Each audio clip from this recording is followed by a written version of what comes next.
A very good morning, dear students. Welcome to physics classes, class 11, unit 2nd, kinematics. Today we will start the second unit of 11th class physics, that is kinematics. In first unit we discuss about the basic terms, fundamentals, quantities, dimensional and error analysis, ये सभी बेटा हमने discuss किया था first unit में. So second unit में हम start करेंगे, दैट इज द काइनेमैटिक्स. सो आपका फर्स्ट चैप्टर है that is uniform motion.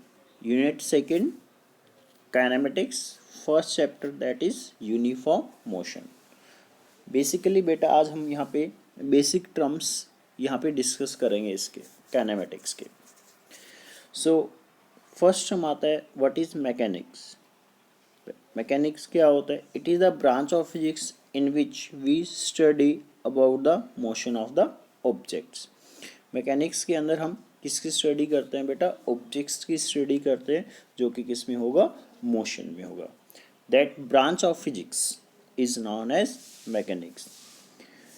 It is divided into 3 parts. बेटा इसको 3 पार्ट में डिवाइड किया गया है.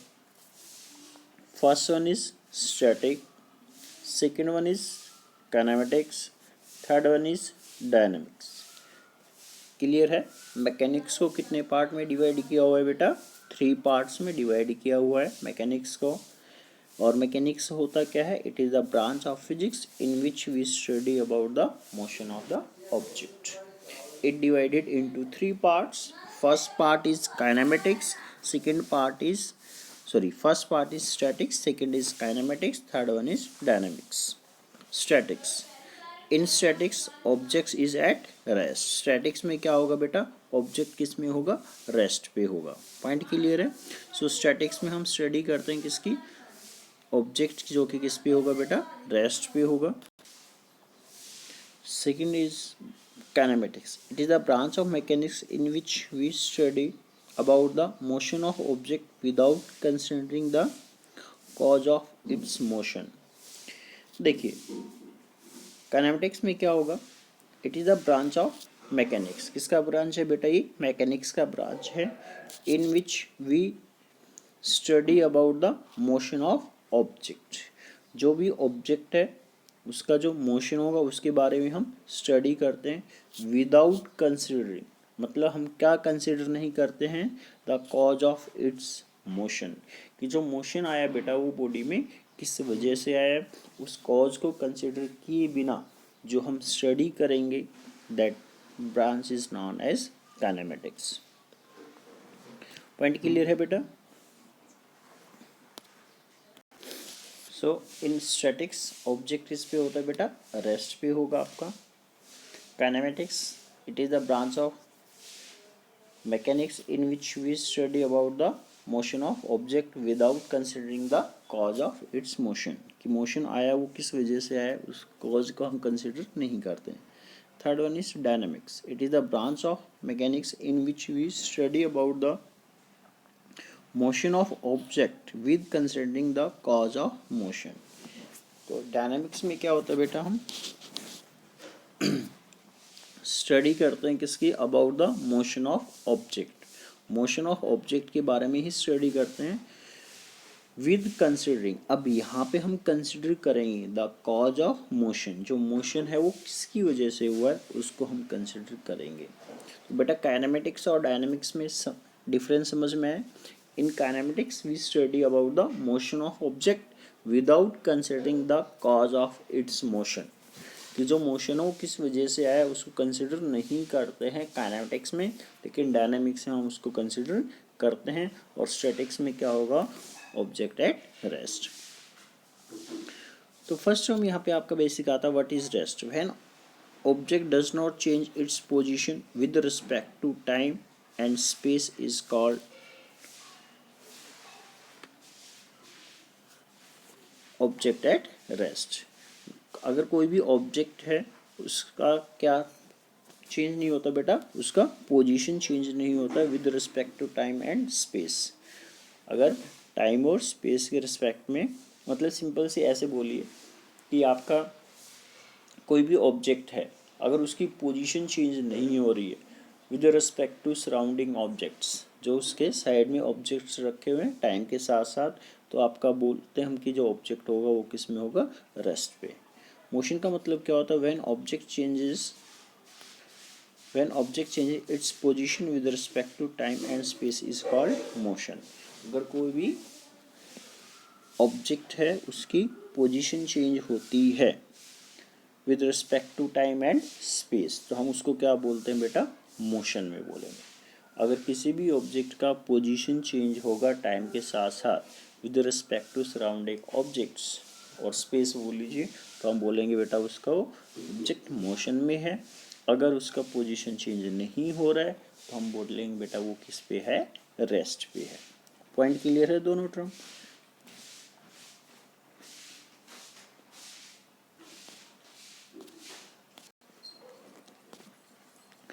नेक्स्ट बहुत इंपॉर्टेंट पॉइंट है बेटा, absolute rest and absolute motion are not significant. Absolute rest और एब्सल्यूट मोशन आपका सिग्निफिकेंट नहीं होता है, only relative motion and relative rest are significant. इसका मतलब क्या है बेटा, समझिए आप ध्यान से। मान लीजिए यहाँ पे कोई भी ट्री वगैरह है, कुछ भी, या कोई पर्सन खड़ा है, ये आपका मान लीजिए आपके पास बस है और इस बस में क्या है, स्टूडेंट्स बैठे हैं और ये बस क्या कर रही, मूव कर रही है। अगर एक स्टूडेंट दूसरे को देखता है तो वो उसको किस पे दिखाई देगा बेटा, रेस्ट पे दिखाई देगा। अगर वही स्टूडेंट, अगर कोई बाहर स्टूडेंट खड़ा है और वो इस अंदर वाले स्टूडेंट को देखता है जो बस में बैठा हुआ है, तो वो बेटा किस में दिखाई देगा, इसको मोशन में दिखाई देगा। बात समझ में आ रही है। अगर इसने इसको देखा, अंदर ए और बी बैठे थे, ए और बी आपस में देख रहे तो उनको क्या लगेगा कि वो क्या है, रेस्ट पे है। लेकिन जो पर्सन सी बाहर खड़ा है, जब ए और बी को देखता है तो वो उसको किस में दिखाई देते हैं बेटा, मोशन में दिखाई देते हैं। तो इसका मतलब रिलेटिव मोशन और रिलेटिव रेस्ट जो होता है वो हमारे लिए सिग्निफिकेंट है। जब ए और बी आपस में देख रहे तो वो आपस में एक दूसरे की रिलेटिव पोजीशन देख रहे हैं। ऐसे जब सी इन दोनों को देख रहा है तो वो रिलेटिव रिलेटिव मतलब उस आसपास जो ऑब्जेक्ट्स है उनके रेस्पेक्ट में वो देख रहा है। तो एब्सल्यूट रेस्ट और एब्सल्यूट मोशन कभी भी सिग्निफिकेंट नहीं होता है, हमेशा रिलेटिव मोशन और रिलेटिव रेस्ट ही सिग्निफिकेंट होता है। पॉइंट क्लियर है बेटा, ये बहुत ही इंपॉर्टेंट पॉइंट है, आपको बिल्कुल बातें क्लियर होनी चाहिए।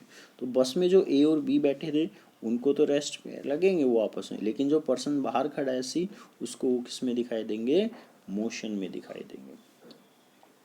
नेक्स्ट हम आता है बेटा यहाँ पे point object. An object is said to be point object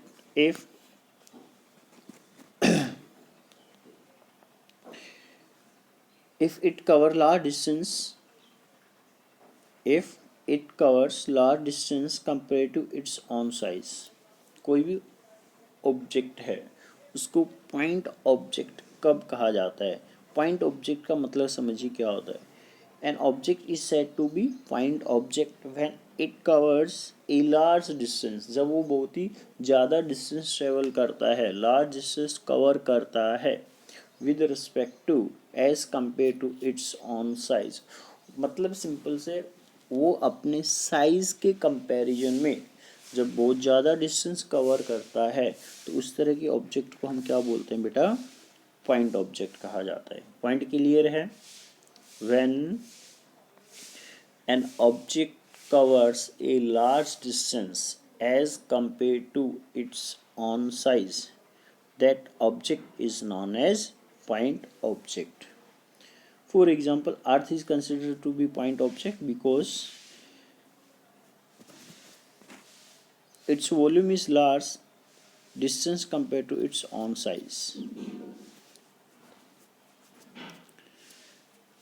क्यों, क्योंकि जो अर्थ है बेटा वो क्या करता है, लार्ज डिस्टेंस कवर करता है as compare to its own size. तो अर्थ को हम क्या एज्यूम करके चलते हैं, पॉइंट ऑब्जेक्ट। नेक्स्ट है आपके पास बेटा types of motion. First one is rectilinear और ट्रांसलेटरी मोशन, सेकंड सर्कुलर और रोटेशनल मोशन। रेक्टिलिनियर मोशन क्या होगा, और ट्रांसलेटरी मोशन क्या होता है बेटा? When object moves in a straight line, that type of motion is called rectilinear motion. अगर कोई भी बॉडी वो कैसे मूव करता है बेटा? स्ट्रेट मूव करता है, सीधा चलता है, तो वो किस तरह का मोशन होगा बेटा? आपका रेक्टिलिनियर मोशन होगा। Example, when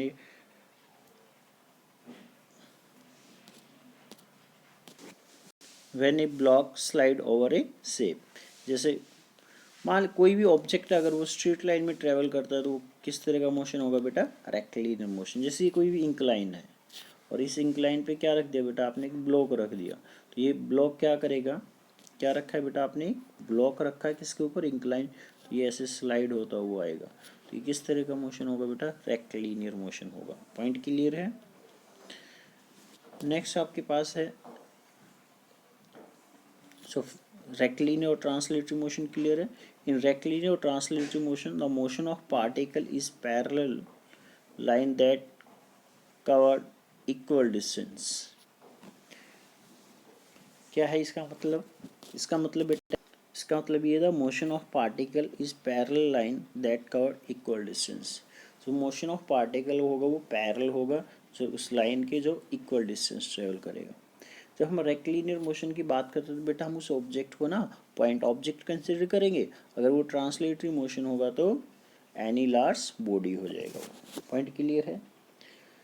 circulatory motion, circular motion और rotation, when an object moves in the path of a circle. अगर कोई बॉडी है वो सर्कुलर पाथ को फॉलो करती है तो वो किस तरह का मोशन होगा बेटा? सर्कुलर मोशन होगा। पॉइंट क्लियर है? The motion of particle in this type of motion is circular motion. जो पार्टिकल होगा उसका किस तरह का मोशन होगा बेटा? आपका सर्कुलर मोशन ही होगा। पॉइंट क्लियर है? रोटेशनल मोशन में क्या हो जाएगा बेटा? वही है, पूरी आपका लार्ज बॉडी है वो अपने एक्सिस के अराउंड क्या करेगी? रोटेट करेगी। एक फिक्स एक्सिस होगा और इस एक्सिस के अराउंड क्या करेगी? बॉडी रोटेट करेगी। That type of motion is known as rotational motion. Circular motion में क्या होगा? अगर कोई भी ऑब्जेक्ट है वो कैसा पाथ फॉलो करता है बेटा? सर्कुलर पाथ फॉलो करता है। जैसे आपने स्टोन लिया, पत्थर, और एक स्ट्रिंग से आपने स्टोन को बांध दिया और उसको रोटेट किया, तो जो स्टोन है ना वो कैसा मोशन कर रहा है बेटा? सर्कुलर, क्योंकि वो सर्कुलर पाथ में रिवॉल्व कर रहा है। दूसरे जैसे अर्थ है, अपने एक्सिस के अलोंग क्या करती है? वो रोटेट करती है, तो वो कौन सा मोशन है बेटा? Rotational motion. पॉइंट क्लियर है? ऑक्सीलेटरी मोशन और vibratory motion, when object moves to and fro motion about a fix position. कोई भी बॉडी है अगर वो आपका टू एंड फ्रो मोशन करता है अबाउट ए फिक्स पोजीशन, तो उस तरह का जो मोशन होगा उसको क्या बोलते हैं? Oscillatory motion. रेक्टिलिनियर में पॉइंट ऑब्जेक्ट होगा, स्ट्रेट मूव करेगा। आपका ट्रांसलेटरी में वही लार्ज बॉडी हो जाएगी लेकिन स्ट्रेट मूव करेगी। सर्कुलर मोशन में सर्कुलर पाथ फॉलो करेगा। रोटेशनल में एक फिक्स एक्सिस के अलोंग बॉडी क्या करेगी? रोटेट करेगी। ऑक्सीलेटरी में क्या होगा? टू एंड फ्रो मोशन होगा about a fix position. To and fro का मतलब आगे और पीछे ऑब्जेक्ट जाएगा। एक आपके पास पीरियोडिक मोशन भी होता है। पीरियोडिक मोशन वो होगा जो एक फिक्स इंटरवल के बाद अपने आप को क्या करेगा बेटा? रिपीट करेगा। पीरियोडिक मोशन कौन सा होगा? जो एक फिक्स इंटरवल के बाद अपने आप को क्या करता है बेटा? रिपीट करता है। That type of motion is known as periodic motion. Frame of reference, it is a system of coordinates with time that describe the position, velocity and acceleration etc of a body. It is a system of coordinate. एक system of coordinate होता है। किसकी बात कर रहे हैं बेटा? Frame of reference की हम बात कर रहे हैं। सो फ्रेम ऑफ रेफरेंस क्या होता है? It is a system of coordinate with time that describe the position, velocity, acceleration of a body. उसको क्या बोलते हैं बेटा? Frame of reference. It is of two type, one is inertial frame of reference, one is non inertial frame of reference. Inertial frame of reference क्या होगा? Newton law applicable, example rest और uniform motion.